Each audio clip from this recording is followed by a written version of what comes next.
देखिए भैया, भगवान श्री रघुनाथ जी को जात पात प्रिय नहीं,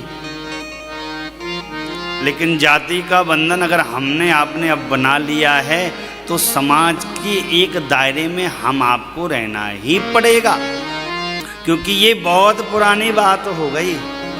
धीरे धीरे धीरे समाज को बांट कर रख दिया है। भक्ति में कोई जात पात नहीं चलती है माई बाप, लेकिन समाज की एक मर्यादा बन गई। लोग विरोध करते हैं मनुस्मृति का। भैया हो, मनु महाराज ने समाज को 4 श्रेणियों में बांटा था और कर्म के आधार पर बांटा था। और आप दर्शन करिए, कोई भी कुल का हो, कोई भी जात का हो, किसी भी पंथ का हो, किसी भी धर्म का हो, उस घर का चाहे जिस बिरादरी का हो, स्वामी जो होता है, पिता जो होता है, मालिक जो होता है, उसके अंदर 4 वर्ण प्राप्त होते हैं। समाज 4 वर्णों में बटा है, ब्राह्मण, क्षत्रिय, वैश्य, शूद्र, जिसको सेवक से संबोधित किया जाता है। सेवक। ब्राह्मण का काम है ज्ञान उपदेश करके समाज को ज्ञानवान बनाना। क्षत्रिय का कार्य है समाज के तीनों वर्गों की रक्षा करना अपने समाज के सहित। वैश्य का कार्य है धन का उपार्जन करके समाज को दिव्य और भव्य बनाना,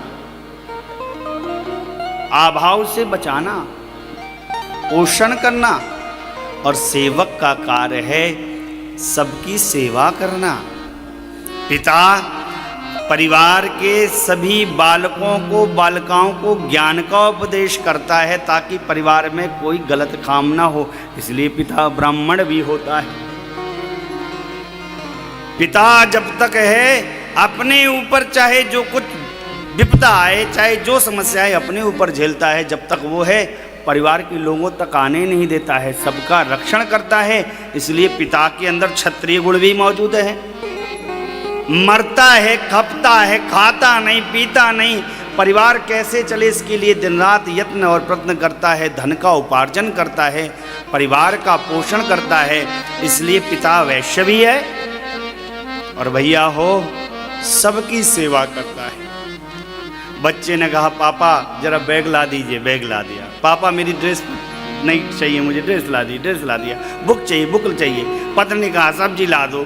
सबकी सेवा करता है पिता, घर का मालिक, इसलिए सेवक भी है। अब आप बताइए, कर्म के आधार पर आप कोई भी कुल, कोई भी पंथ के लोगों को निकाल कर देख लीजिए, ये 4 गुण उस पर विद्यमान होंगे घर के मालिक में। तो क्या मनुस्मृति गलत कहती? भैया मनुस्मृति ने कर्म के आधार पर समाज को 4 श्रेणियों में बांट दिया था। यूनान का दार्शनिक था मेगास्थनीज, समाज को 7 श्रेणियों में बांट कर चला गया। लेकिन दुर्भाग्य है इस भारत के देश का, इस राजनीति ने मनुस्मृति का तो विरोध करवाया, लेकिन मेगास्थनीज की कोई परिचर्चा ही नहीं करता। मनुस्मृति समाज कैसे चलेगा उसका दिशा निर्धारित करती है मनुस्मृति, ऐसे नहीं। समझने की बात है, मानने की बात है।